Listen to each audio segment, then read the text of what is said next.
नाज़रीन, इस प्रोग्राम में दो बड़ी अहम खबरें आपके साथ हम शेयर करेंगे। हमारी जो पहली खबर है उसका ताल्लुक़ जो है वो चीफ जस्टिस ऑफ पाकिस्तान से है। इस खबर की जो हेडलाइन है, जो टाइटल है, वो थंबनेल पे आप नाज़रीन पढ़ चुके हैं कि हुकूमत का मुबैना तौर पे चीफ जस्टिस के ख़िलाफ़ या उनकी मुद्दत मुलाज़मत से मुतल्लिक़ क्या प्लान है। और दूसरी ख़बर नाज़रीन जो मुज़ाकरात के हवाले से कि मुल्क में इंतखाबात 1 तारीख को करवाए जाएँ, इस हवाले से जो petition supreme court of Pakistan में आई, उस पटिशन पर जो आखिरी समाअत हुई ईद उल फ़ितर के बाद 27 अप्रैल को,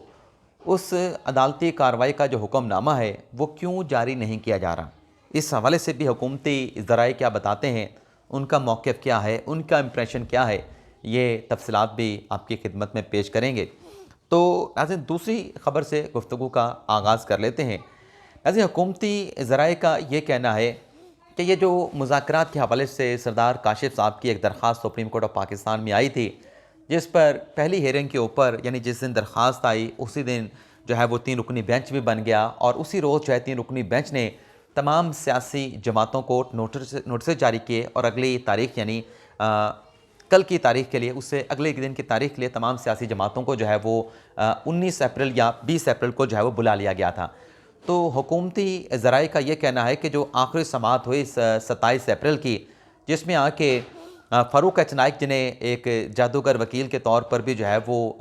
उनका नाम लिया जाता है, और जादूगर वकील नाज़रीन इसलिए फ़ारूक एच नाइक साहब को कहा जाता है कि 2012 में जब साबिक़ वज़ीर आज़म यूसुफ़ रज़ा गिलानी को कंटेम्प्ट केस का सामना था और उनके वकील जो है वो एतज़ाज़ एहसन साहब थे। एतज़ाज़ एहसन साहब जो है वो 7 रुकनी बेंच के सामने पेश हुए थे, लेकिन अपनी तमाम तर कोशिशों के बावजूद, अपनी तमाम तर एफ़र्ट्स के बावजूद, तमाम कानूनी हवाले, आइनी हवाले देने के बावजूद जो है वो एतज़ाज़ एहसन साहब जो हैं यूसुफ़ रज़ा गिलानी को कंटेम्प्ट केस से और कन्विक्शन से, सुप्रीम कोर्ट की सज़ा से जो है वो नहीं बचा सके थे। उसके बाद नए जो वज़ीर आज़म आए थे राजा परवेज़ अशरफ, उनके सामने भी यही मामला था कि सूद हुकाम को लेटर लिखना था, लेकिन वो मामला उस केस के अंदर जो वकील थे वो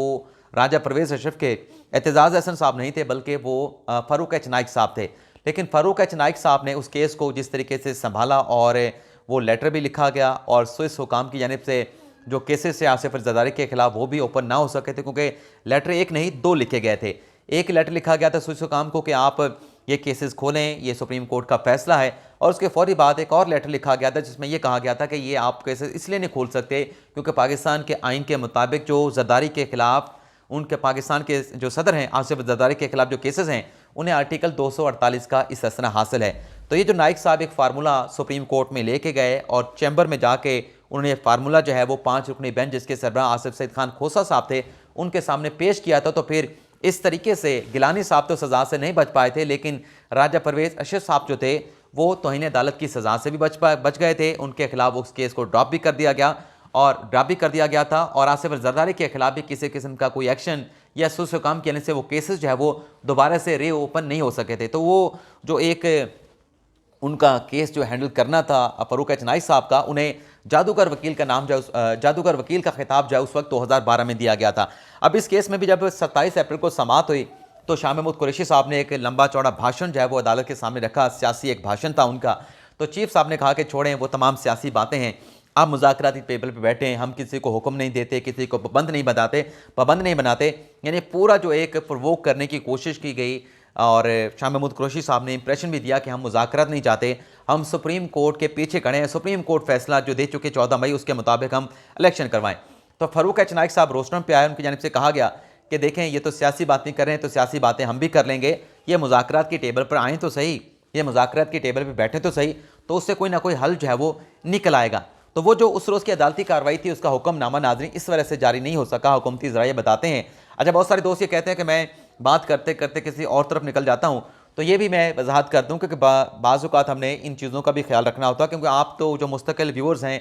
जो हमें देख रहे हैं उनके लिए तो ज़ाहिर सी बात है कि वो हमारे साथ कनेक्टेड रहते हैं, एक एक वो वीडियो देखते रहते हैं, उनका बड़ा एहतराम है। हमारे लिए तमाम जो बहन भाई बुज़ुर्ग हमारी वीडियोज़ को देखते हैं उनके लिए बड़ा एहतराम है, और ये जो हमारा यूट्यूब चैनल है वो आपकी इन मोहब्बतों की वजह से सस्टेन कर रहा है, अदरवाइज़ तो मैं कुछ भी नहीं। अकेला तो मैं कुछ नहीं कर सकता। आप तमाम दोस्तों का, भाइयों का, बहनों का, बुजुर्गों का ताउन है कि हम यूट्यूब चैनल चला रहे हैं, लेकिन उसमें नाज़रीन हमें ये ख्याल रखना होता है कि जो दोस्त आज हमारे यूट्यूब चैनल पर आ रहे हैं, जो आज हमारी वीडियोज़ को देख रहे हैं, उन्हें तो नहीं मालूम कि माजी में पिछले वीलॉग्स में या उससे पिछले वीलॉग्स में 1 हफ्ता पहले, 2 हफ्ता पहले हम क्या बात कर चुके। तो उनकी आसानी के लिए ये पस मंज़र, ये बैकग्राउंड बताना पड़ता है। तो हुकूमती ज़राए नाज़रीन बता रहे हैं कि ये जो ऑर्डर है इसलिए जारी नहीं हो रहा क्योंकि 2 चीज़ें उन्होंने हमें बताई। उन्होंने कहा कि देखें, अगर तो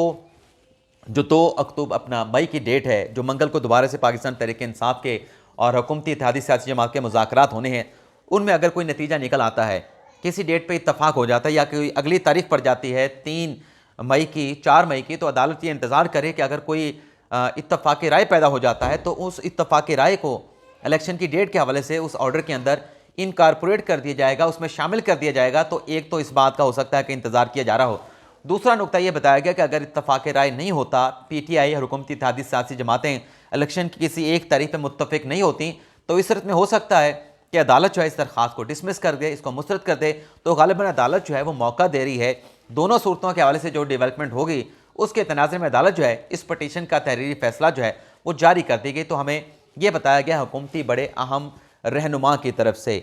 तो दूसरी जो खबर है कि जिसका मैंने अपने वीलॉग में पहले हवाला दिया, कि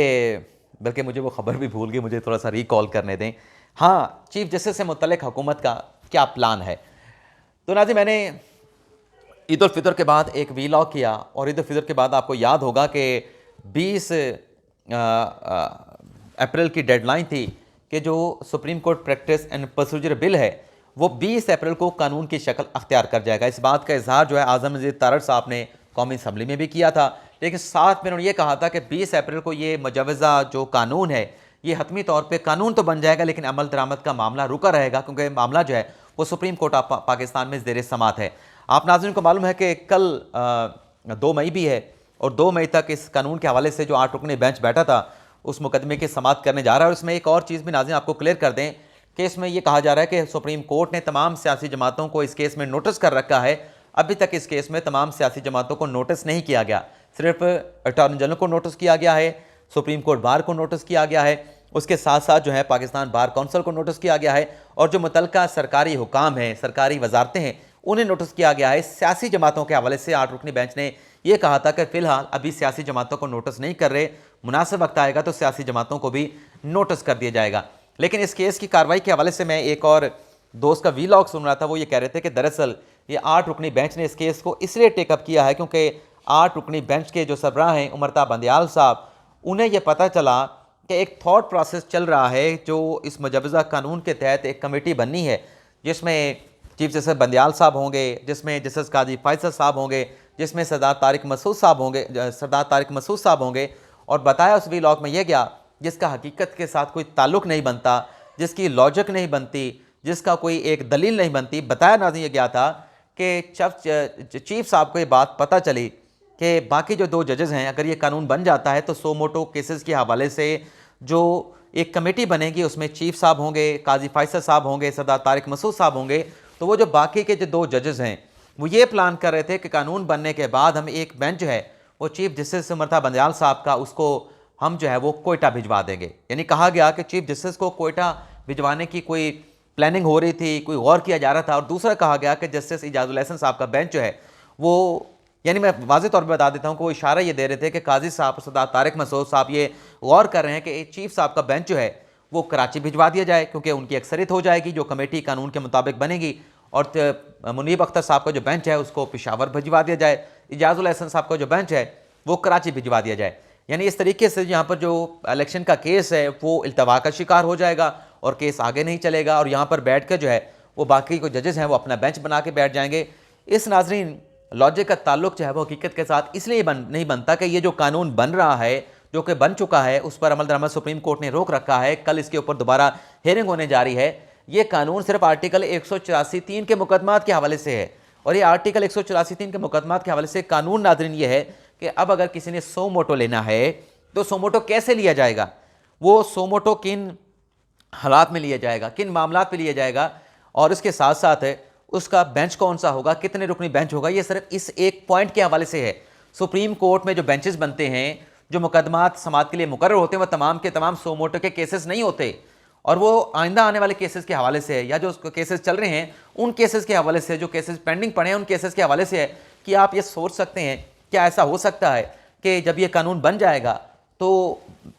काजी फैसल साहब, सरदार तारिक मसूद साहब जो कि उस कमेटी में फिर अक्सरियत में होंगे, ज़ाहिर सी बात है कोई सोमोटो लेना होगा, कोई बेंच बनाना होगा, वो अक्सरियत के साथ फैसला होगा। लेकिन ये तो नहीं होगा कि ये दो जजेस जो हैं ये बंदियाल साहब को तमाम सोमोटो केसेस लगा के कोयटा भेज देंगे, ये इजाजुल हसन साहब को तमाम सोमोटो केसेस जो है उनके सामने लगा के जो है वो वहाँ पे कराची में भिजवा देंगे, और मुनीब अख्तर साहब के सामने तमाम सोमोटो केसेस लगा के उन्हें पेशावर भिजवा देंगे। तो ऐसे होता नहीं है। तमाम कैटेगरी के कोई 12 से 13 कैटेगरीज हैं सुप्रीम कोर्ट में, सोमोटो उसमें एक कैटेगरी है। ये एक कैटेगरी के केसेस तो नहीं लगेंगे ना, बाकी केसेस भी हैं। बाकी केसेस के बेंच बनाने का अख्तियार तो चीफ जस्टिस के पास है, तो वो बाकी के केसेस के बेंच बना के खुद यहाँ पे इस्लामाबाद में रुक सकते हैं, वीडियो लिंक के जरिए क्वेटा रजिस्ट्री के केसेस सुन सकते हैं, वीडियो लिंक के जरिए कराची रजिस्ट्री के केसेस सुन सकते हैं, वीडियो लिंक के जरिए पेशावर रजिस्ट्री के केसेस सुनने का फैसला कर सकते हैं। तो वो एक इबाहम पैदा करके चीज़ों को जो है वो गलत अंदाज में पेश करने की कोशिश की गई। लेकिन कतई नज़र इस तमाम चीज़ों के हमने आपको ईद उल फितर के बाद ये बताया था, क्योंकि बहुत सारी चीज़ें चल रही होती हैं तो मेरा जहन जब वो चीज़ें बताने लगता हूँ तो और चीज़ें आती हैं तो वो भी आपके साथ दिलचस्पी की होती हैं, वो भी मैं आपके साथ शेयर कर देता हूँ। अब हुकूमत का क्या प्लान है? मैंने ईद उल फितर के बाद बताया था कि ये हमारे एक दोस्त ने ट्वीट किया है, अहमद मंसूर साहब ने। वो ये कहते हैं कि जो प्रैक्टिस एंड प्रोसीजर बिल है, ये जो कानून है, ये कानून आज बन गया है क्योंकि नोटिफिकेशन ईद उल फितर के बाद जारी हुआ था, और इस कानून के ऊपर अमल दरामद रोकने में किसी किस्म की रुकावट पैदा की गई, किसी किस्म की हिच पैदा की गई तो फिर उठा के बाहर फेंक दिया जाएगा। तो मैंने आपको बताया था कि मैंने उस दोस्त से बात की, उनसे पूछा कि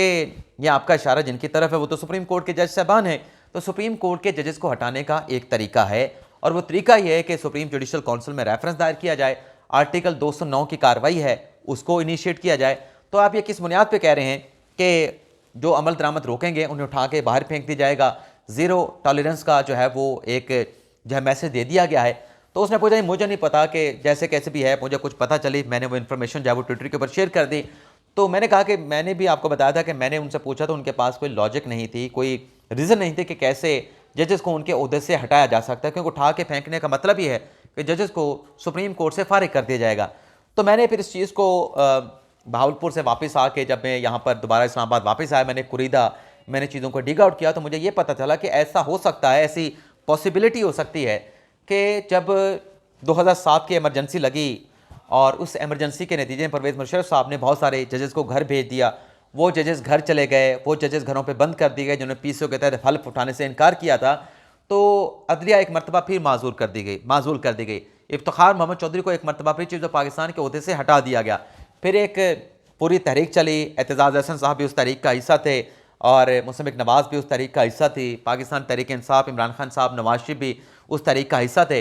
तो फिर हुआ ये कि इलेक्शन होते हैं 2008 में, और पाकिस्तान पीपल्स पार्टी ने जो वादा किया था नून लीग के साथ कि हम हुकूमत में आने के बाद अदलिया को बहाल कर देंगे, लेकिन पाकिस्तान पीपल्स पार्टी ने अदलिया को बहाल नहीं किया था। और जरदारी साहब का मौक़िफ़ ये था कि ये जो अदलिया है ये सियासी हो चुकी है, ये अदलिया वापस नहीं आनी चाहिए। लेकिन नवाज शरीफ साहब और इमरान खान साहब डट गए थे, और फिर उसके बाद जब एक लॉन्ग मार्च निकला लाहौर से, जिसकी क़यादत फिर वैसे तो एतजाज़ हसन साहब कर रहे थे, लेकिन जब नवाज शरीफ साहब के साथ एतजाज़ हसन गाड़ी में बैठ के निकले तो मुसमिक नवाज़ के कारकुनान भी उस तहरीक के अंदर शामिल हो गए, और वह गुजरांवाला जब काफ़िला पहुँचा तो यहाँ पे हुकूमत ने जो है वो अदलिया को बहाल करने का, इफ्तिखार मोहम्मद चौधरी को एज ए चीफ जस्टिस जो है बहाल करने का ऐलान कर दिया। इस हवाले से एक नोटिफिकेशन गालिबन 16 या 15 अप्रैल मार्च 2019 को जारी किया गया था, और वो जो नाज़िल नोटिफिकेशन था एक एग्जेक्टिव नोटिफिकेशन था, उस वज़ीर आज़म की जानिब से जारी किए गए उस नोटिफिकेशन की रोशनी में जो जजेस घर चले गए थे वो तमाम के तमाम अदलिया में बहाल कर दिए गए थे। तो हमें नाज़िम पता ये चला कि अगर बात इस नहज पे पहुँची, लड़ाई इस लेवल पे पहुँची, तो फिर हो सकता है कि वो जो नोटिफिकेशन अदलिया की बहाली का, वो नोटिफिकेशन जो है वो रिवोक कर लिया जाए, उसको वापस ले लिया जाए, और उस नोटिफिकेशन वापस लेने के नतीजे में सिर्फ एक शख्सियत जो है वो ओहदे से फारिग होगी, और वो हमें बताया गया कि वो चीफ जस्टिस उमर बंदियाल साहब होंगे। क्योंकि फिर हमने इसके ऊपर नाज़िम रिसर्च की, हमने देखा कि जितने भी हमारे जो हाई कोर्ट्स हैं, हमारी जो सुप्रीम कोर्ट है, उसमें कितने ऐसे जजेस हैं जो मार्च 2019 के नोटिफिकेशन के नतीजे में रिस्टोर हुए थे, अदलिया में वापस आए थे, दोबारा जज के ओहदे पे बहाल हुए थे। तो उनमें सिर्फ एक ही जज साहब हैं, और वो उमर बंदियाल साहब हैं, उमरता बंदियाल साहब, जो कोई चीज़ पाकिस्तान है। तो हमें यह पता चला कि अगर वो नोटिफिकेशन हुकूमत वापस ले सकती है, लड़ाई इस तरह से बढ़ जाती है, तो ये पॉसिबिलिटी मौजूद है कि वो नोटिफिकेशन जो एग्जेक्टिव है तो मार्च 2009 का वो वापस ले लिया जाएगा और इस दौरान तमाम जो प्रोटोकॉल है, तमाम जो सिक्योरिटी है, तमाम जो चीज़ें उन्हें मुहैया हैं चीफ साहब को, वो भी वापस ले ली जाएंगी और फौरी तौर पे जो काजी फैसल साहब हैं उन्हें चीफ ऑफ पाकिस्तान का हलफ चाहे उठवा दिया जाएगा और वो ये जिम्मेदारियाँ संभाल लेंगे। तो ऐसी चीज़ें हमें पता चली तो वो मैंने सोचा कि ये भी आपके साथ हम शेयर कर लें। तो बहरहाल आपसे इजाज़त चाहते हैं। मैंने कहा कि पॉसिबिलिटीज़ हमें बताई गई हैं, पॉसिबिलिटीज़ बताई गई हैं कि इन चीज़ों पे गौर व खौज हुआ है, ये चीज़ें अंडर कंसिडरेशन आई हैं। अब होगा क्या, मैं हर वीडियो में बताता हूँ होगा क्या। पाकिस्तान में एक ऐसा माहौल होता है कि आज कुछ हो रहा होता है, कल कुछ और हो जाता है, आज कुछ और फैसला होता है, कल कोई और फैसला कर लिया जाता है। लेकिन बहरहाल जो चीज़ें हमारे सामने आएंगी, आज हमें पता चलेंगी, वो अपने इस यूट्यूब चैनल के ज़रिए आप नाज़रीन के साथ हम शेयर करते रहेंगे। फिलहाल इजाज़त चाहते हैं। अल्लाह ताला हम सबका हामी नासिर हो। अपनी ढेर सारी दुआओं में याद रखिएगा। अल्लाह हाफिज़।